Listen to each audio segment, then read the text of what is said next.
From Season 4 is coming April 19th, and if you don't remember what happened last time, or you just want to recap, this is for you. To cover all my bases, I'm going to start with a brief overview of Season 1 and 2, and then go into Season 3, and I'm going to try and keep it as brief as possible and still hit all the important plot points. So grab a snack, hit that subscribe button, and let's get into it. Season 1 kicks off with the Matthews family, Jim, Tabitha, Julie, and Ethan, accidentally rolling into a mysterious town that traps anyone that enters.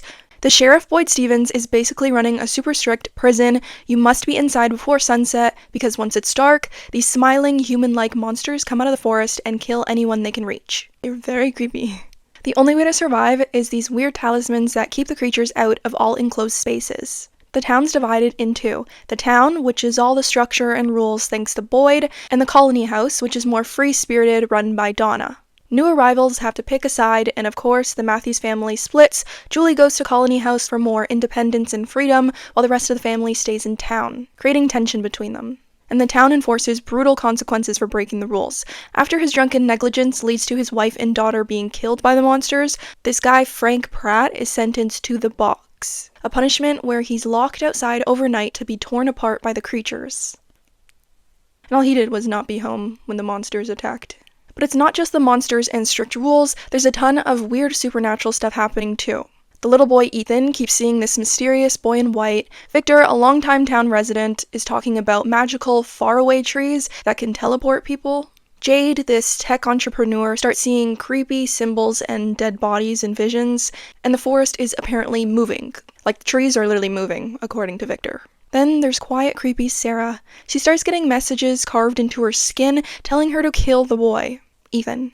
And Boyd secretly got Parkinson's disease, so leading the town is physically and emotionally wrecking him. Things start really falling apart when Sarah tries to kill Ethan, thinking it could lead to saving everyone, but she accidentally kills her brother Nathan instead. Father Catry hides Sarah because he also thinks she might be the key to getting out of the town. Meanwhile, Jim and Jade are building a radio tower to contact the outside world.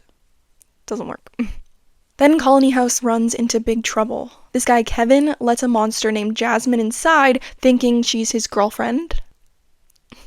She kills him and lets in the other monsters, and then people are getting killed left and right. Trudy dies, the survivors scramble back to town, and Julie gets saved by Victor, who uses one of his faraway trees to teleport her out. Father Catry is also killed by a monster right in front of Boyd. So now Boyd heads into the forest with Sarah, believing Catry that she's the key to escape.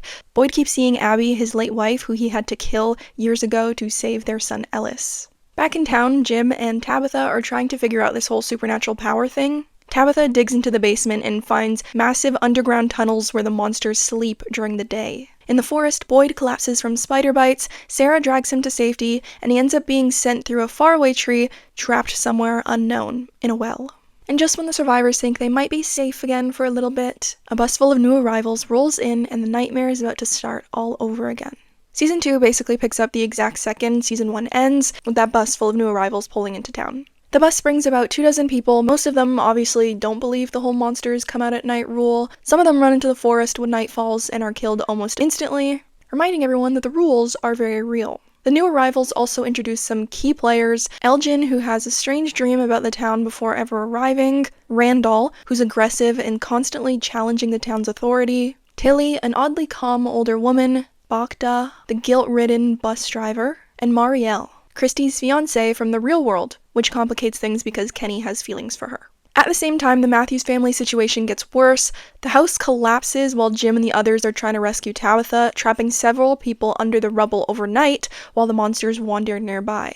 A guy from the bus, Brick, dies from his injuries, and Tom is killed by one of the creatures before morning. While all of this is happening, Tabitha and Victor wander the tunnels where the monsters sleep, and Tabitha starts seeing more ghost-like children who whisper the word Onkui, hinting that something much deeper is going on here than just monsters. Meanwhile, Boyd finds himself trapped in a strange dungeon after entering the tree portal last season, where a chained man named Martin tells him something terrifying. The monsters aren't the real threat, they're only the tip of the spear. I mean, they have razor-sharp teeth and murder you if you go outside.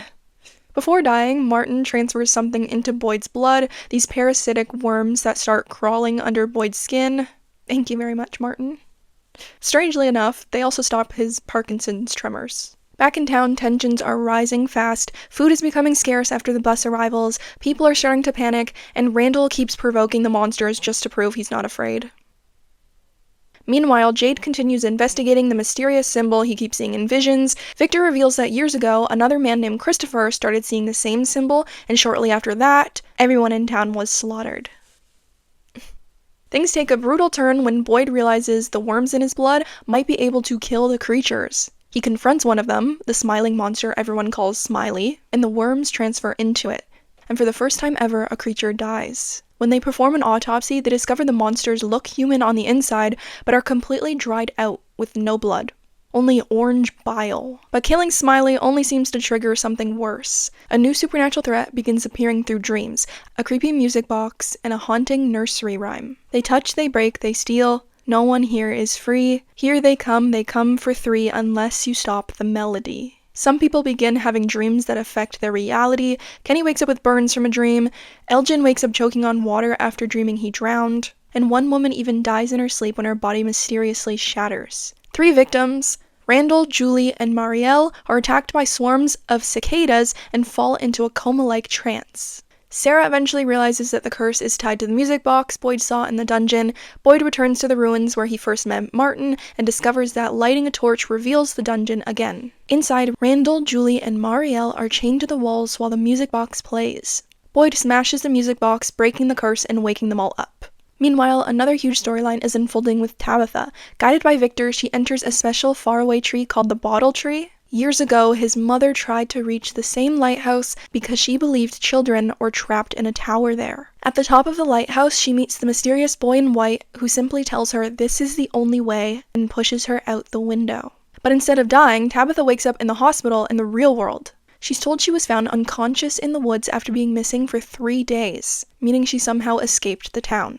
Season 3 picks up where we left off. After being pushed out of the lighthouse, Tabitha wakes up in the real world, specifically Camden, Maine. For the first time in the entire series, someone actually escapes the town, but the victory doesn't last long. While trying to figure out what happened, Tabitha meets Henry, Victor's long-lost father, and learns more about Victor's mother, Miranda. Miranda had visions of the town decades earlier and believed she was chosen to rescue mysterious, trapped children.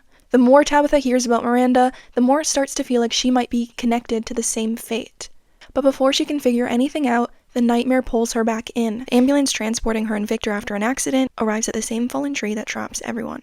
And just like that, Tabitha is back in town, with several new arrivals who have absolutely no idea what they're walking into.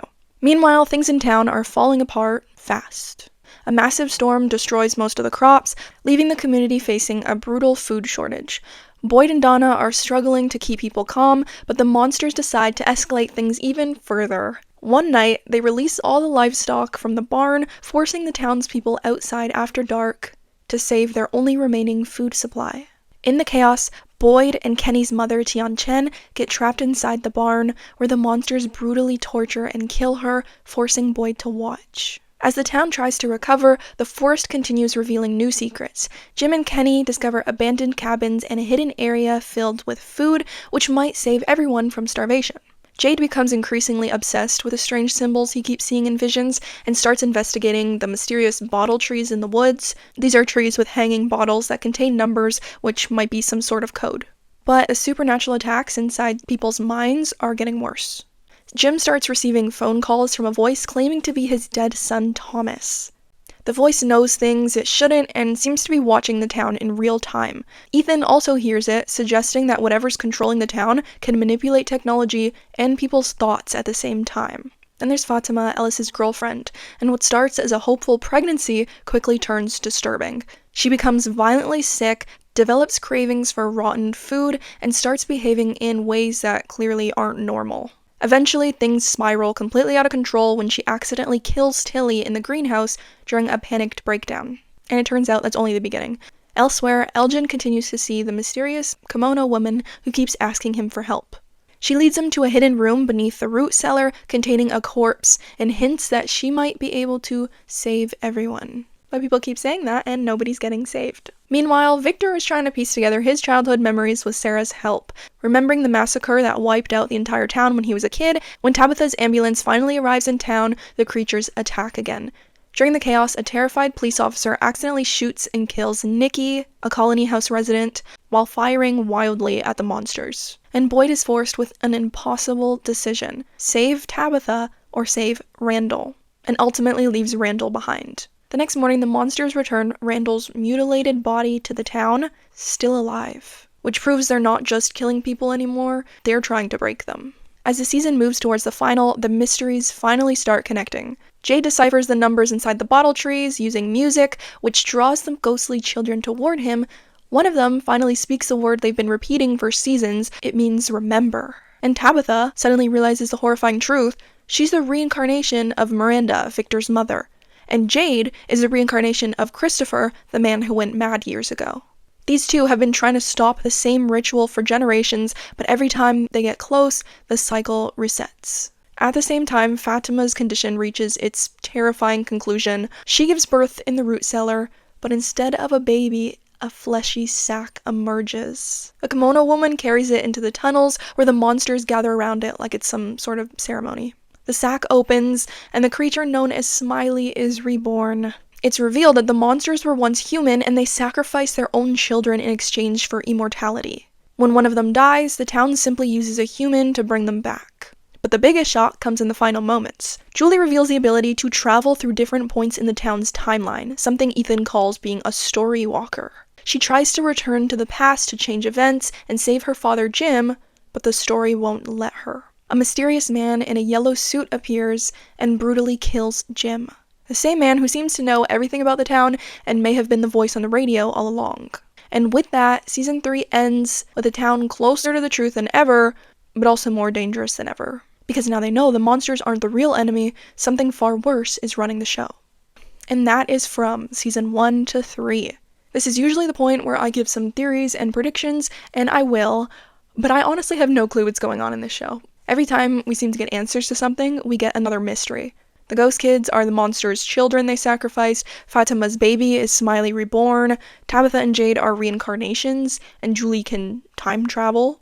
And now we got this big bad yellow suit guy. The big question season 4 needs to answer, number 1, who or what is the man in yellow? Is he the entity controlling the town? Is he one of the original townspeople who made a sacrifice? He could be the one who offered immortality to the townspeople. And it would explain why he can speak through the radio, knows everything that's happening, and personally intervenes when people get too close to the truth. But also, what is he to be able to control the town, and why does he want to do that? Question 2, what exactly is the town? Is it some sort of pocket dimension? A supernatural prison? A time loop?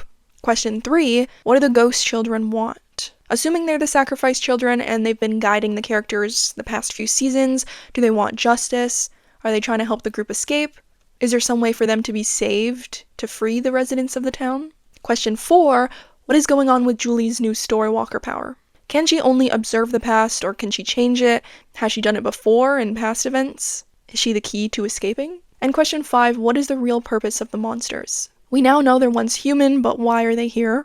Their immortality doesn't seem so great if they're stuck in this town. Their only entertainment is torturing and killing people. And why'd they leave Randall alive? Just to torture Boyd more?